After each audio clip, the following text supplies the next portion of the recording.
Okay, well, welcome YouTube. Hopefully, we are live to you. This is our first day running live. We have a group of people that are in a Zoom with me, and we have been discussing for the last 3 years, I would say last 3 or 4 years, the Bible and how the Bible can give us financial success, wealth creation, and the power of success and winning. So, we're going to continue. Thought we'd come live to you and bring some information to you. Today, we're talking about collaboration. How many of you love collaboration? I think collaboration is important, and I think sometimes we miss the very power of collaborating.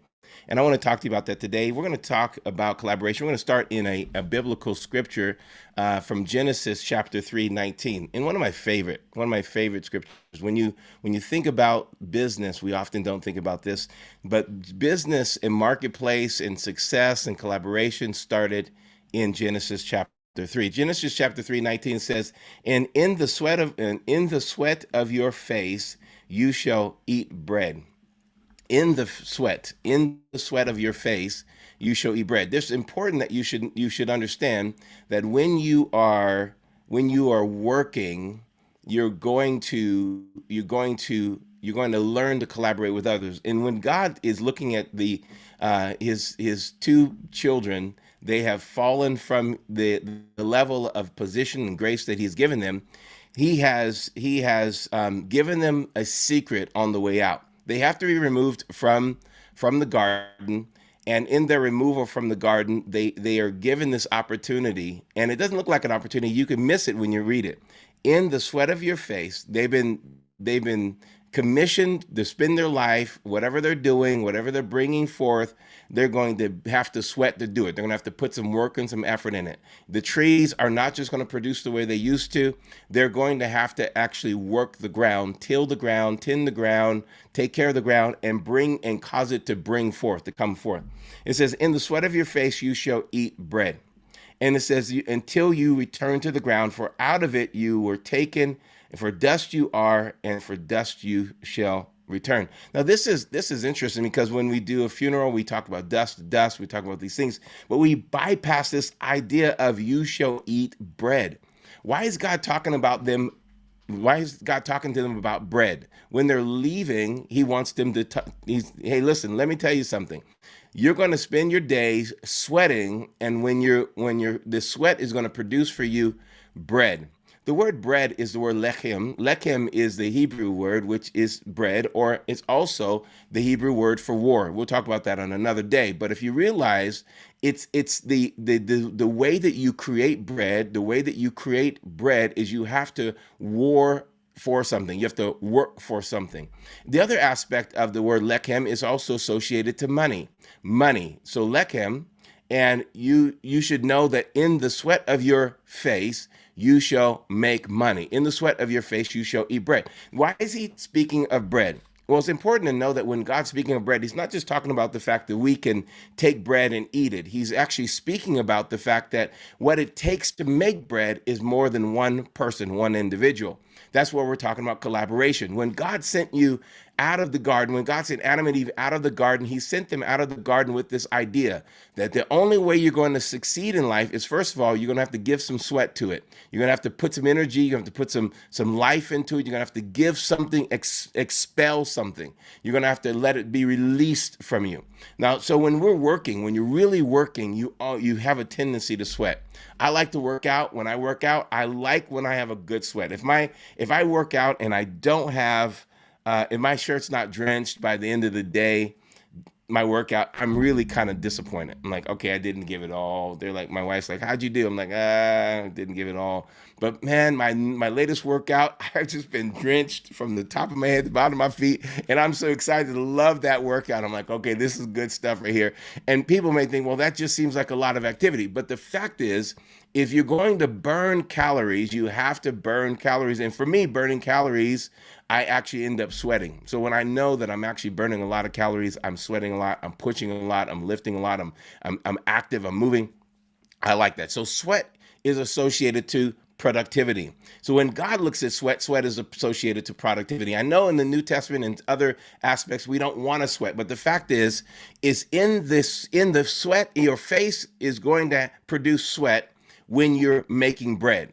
Now, why is that? Why do I need to do it? Well, the harder I work, the more I sweat.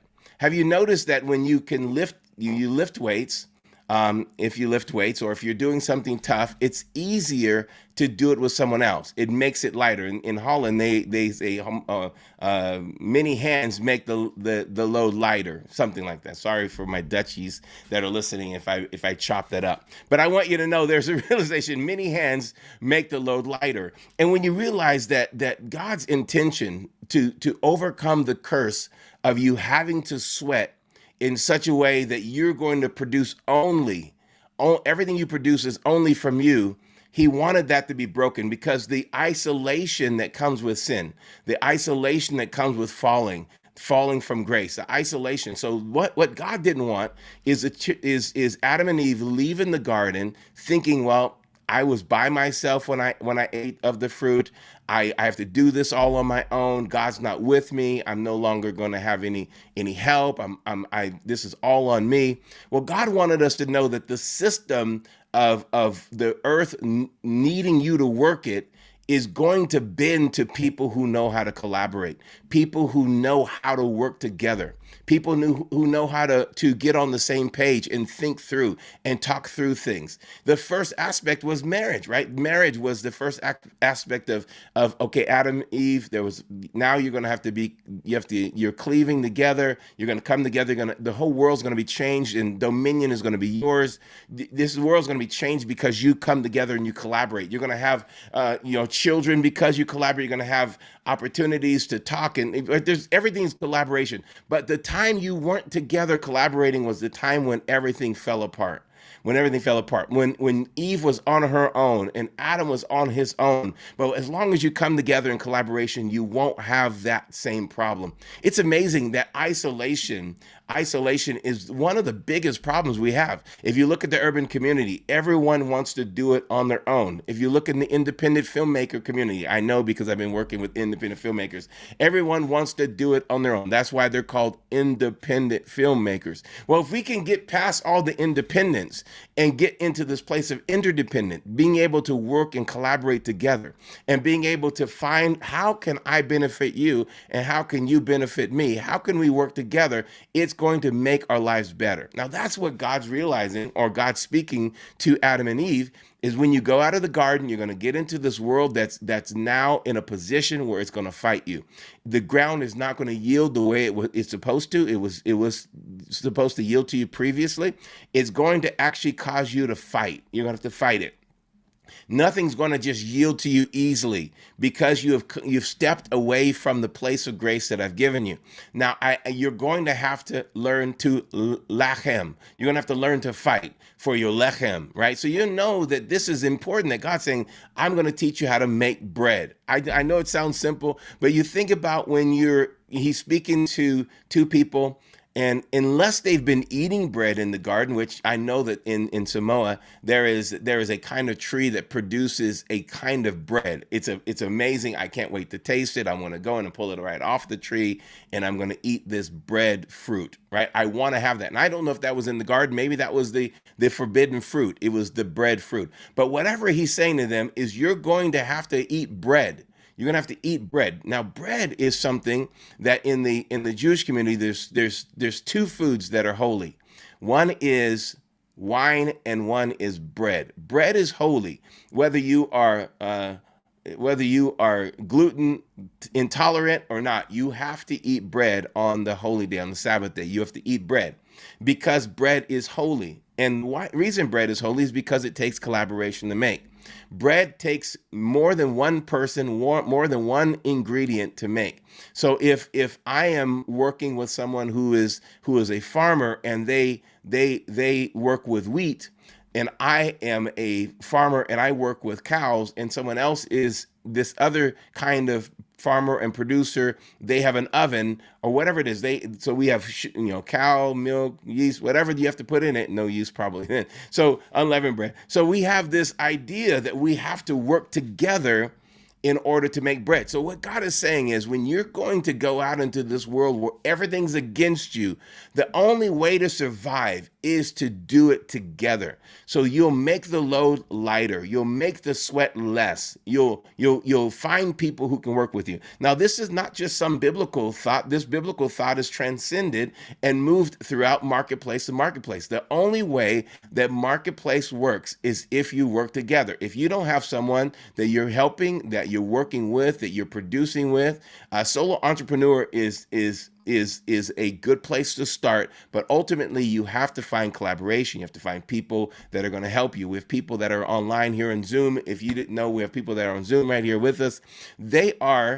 One of them is a fashion designer. Well, in fashion, you can be the designer, but you also need someone who knows the fabric, or someone who knows the art of putting the pieces together and the art of marketing. Well, they're making bread, they're collaborating, they're coming together. It doesn't actually make money until everybody is pulling their weight together. You have one person who's sewing, one person who's ironing, one person who's picking out the colors, one person who's doing everything.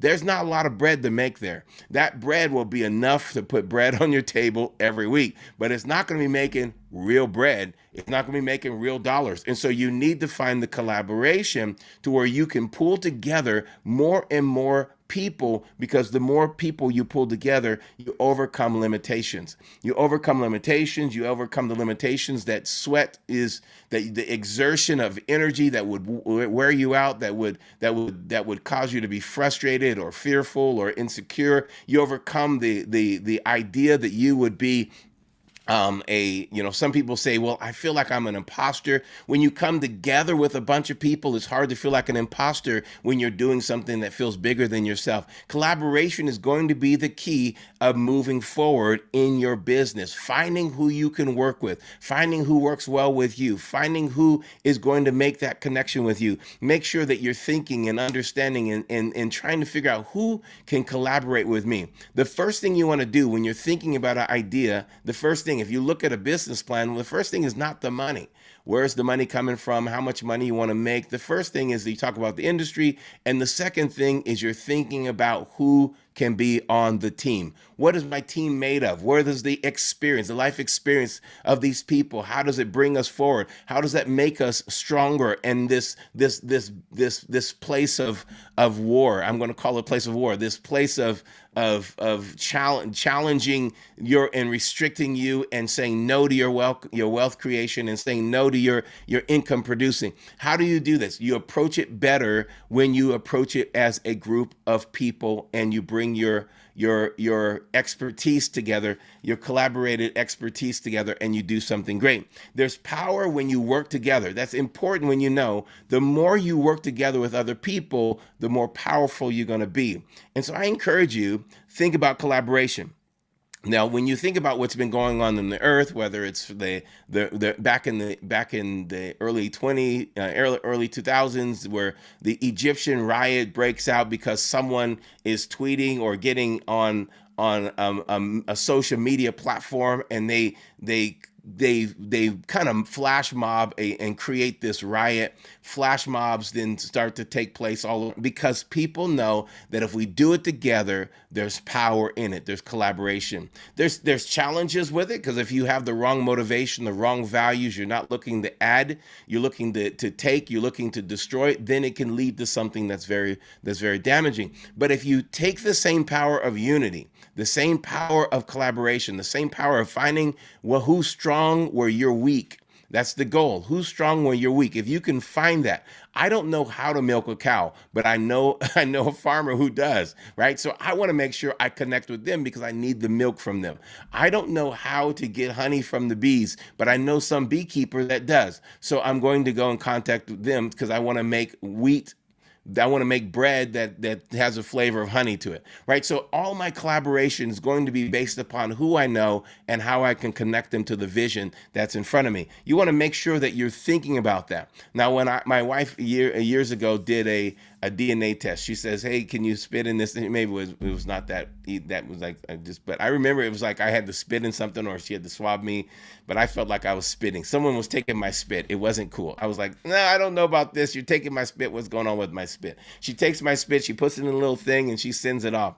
They send back this graph, and they send back this map, and this map and this graph.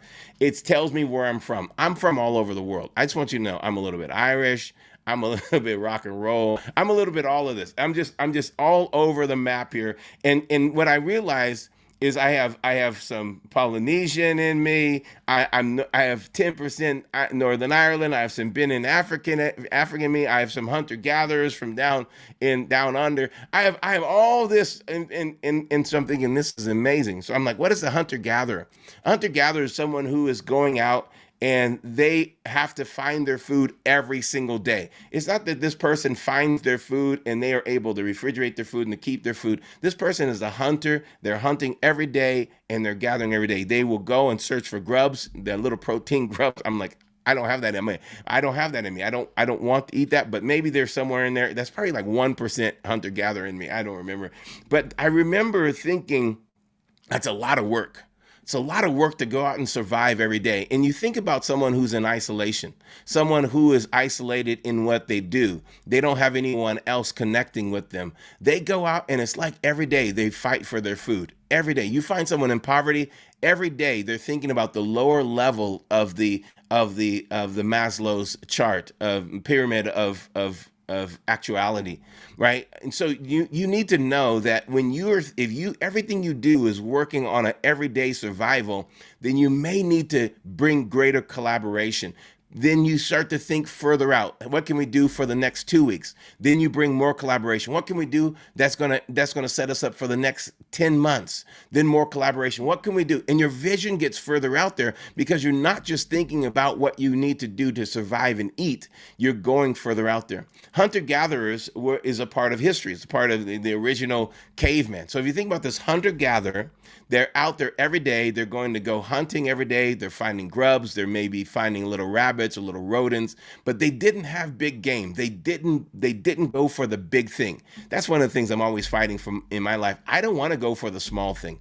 I want to go for the big thing. Is there anyone out there, you want to go for something big? Well, you're going to have to get bigger in you and see bigger.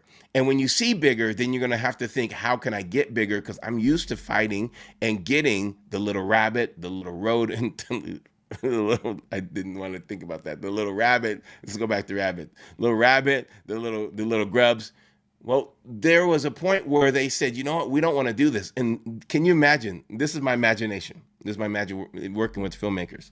All right, so they're sitting there running and they're chasing and they get this little rabbit and they come back and they get five rabbits, and they've got a village of 30 people. Well, those 5 rabbits are not going very far. So then they go and get some grubs and they get grubs. And then the whole time, then the ground starts to rumble. And then they look up and there's a mammoth walking by. And they're going, booga, booga, whatever they did. I want to eat that. I want, right? Look at all that meat. Look at that meat there. Sorry. And then they start to think, that's what I want. Why are we doing this? Why are we going for Is there anybody, you see elephants moving by, you see a big thing going by, and you look at your little rabbit feast? Is there anyone that you look at your little rabbit feast and you're going, look at the elephant. I should be going after that mammoth, that right there, that Goliath. I should be taking that down. And you're sitting there and you're thinking about, oh, I'm hungry.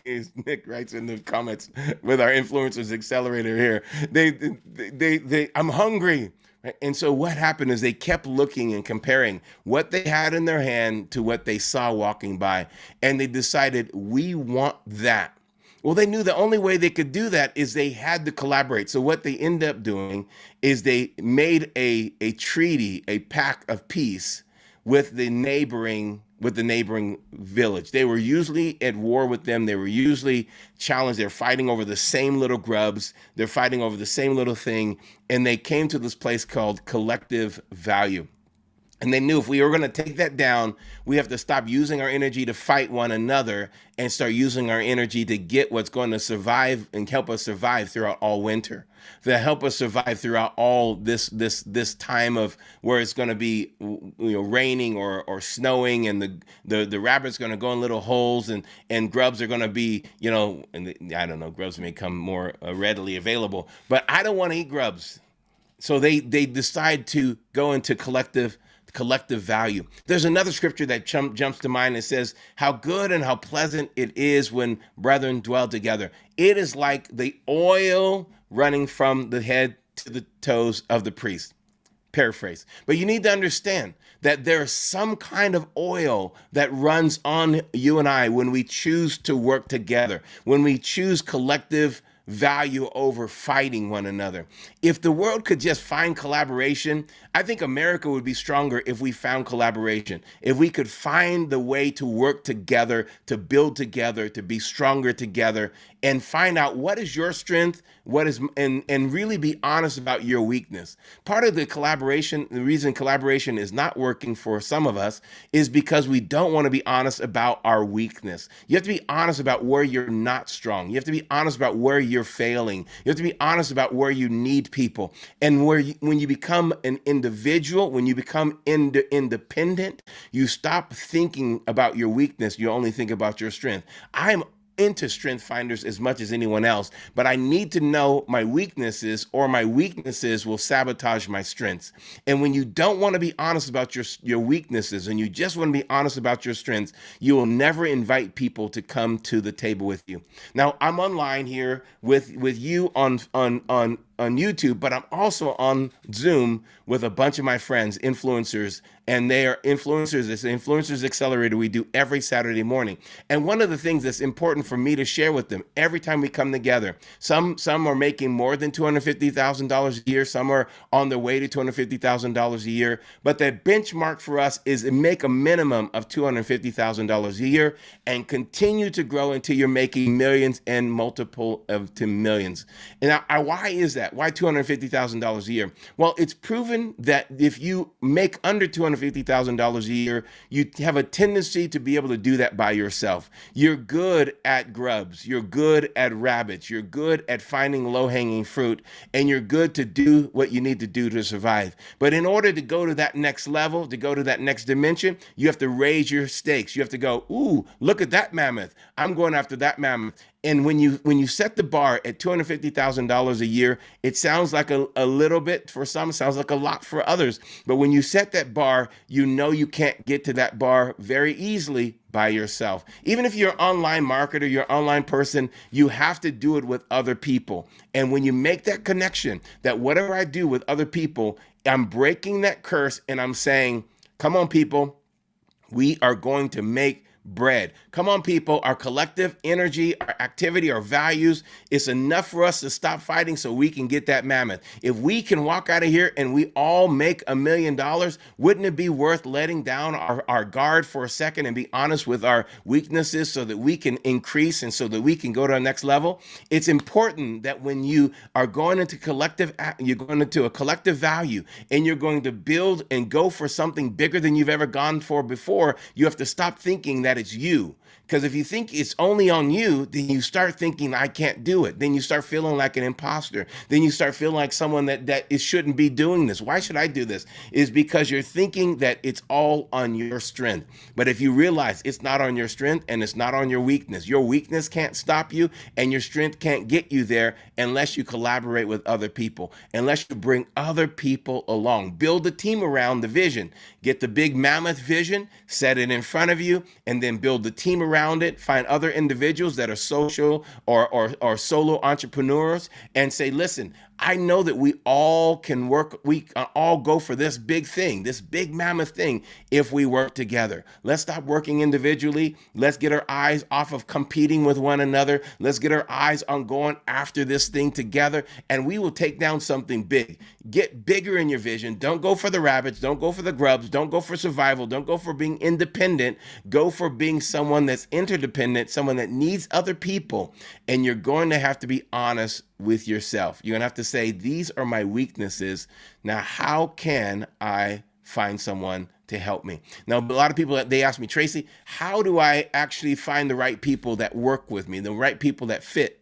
Well, the fact is you have to think about where you don't work. Where you don't work, what you put all the sweat in, but it brings no results. You want to give your face sweat to what's going to make results happen. Don't give your face sweat to something that doesn't bring results. Let someone else's face sweat get on the part that doesn't make results for you. Let their results come into your world, and then you go for the mammoth thing. Collaboration. I have so much more to share with you on this, but I want to just leave it there. I want you to think about two things. I want you to think about these two things. Number one, what's the big mammoth thing I'm going for? What's the rabbits I'm letting go of? I'm going to let go of grubs, and I'm going to let go of rabbits. What have I been using as my excuse for survival? And number three, what is my strength? Number four, what is my weakness?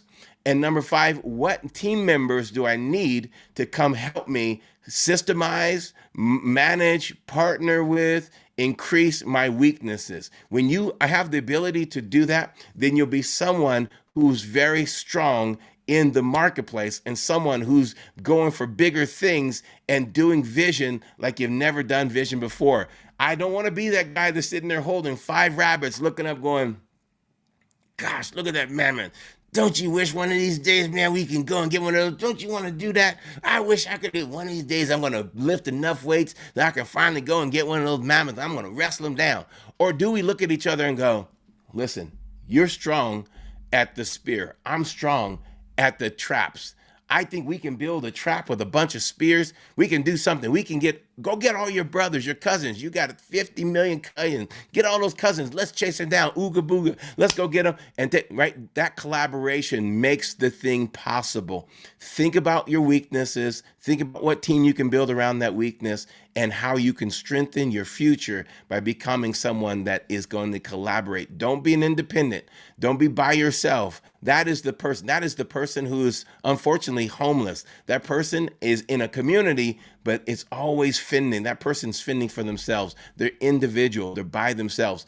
Don't be that person. The person who rises to the top, they are always finding friends and family members, neighbors, people, co-workers that can go to their next level. Let's collaborate. Let's make America strong. Let's make the world strong. We have people all around the world that are part of this Influencers Accelerator. Let's make the world strong. The economy needs to become strong again so that we can do bigger things. And the way we do bigger things is see the bigger things, collaborate with others, know your strength, know your weakness, find out who's going to go there with you, and let's go get that mammoth. We'll see you next time on YouTube.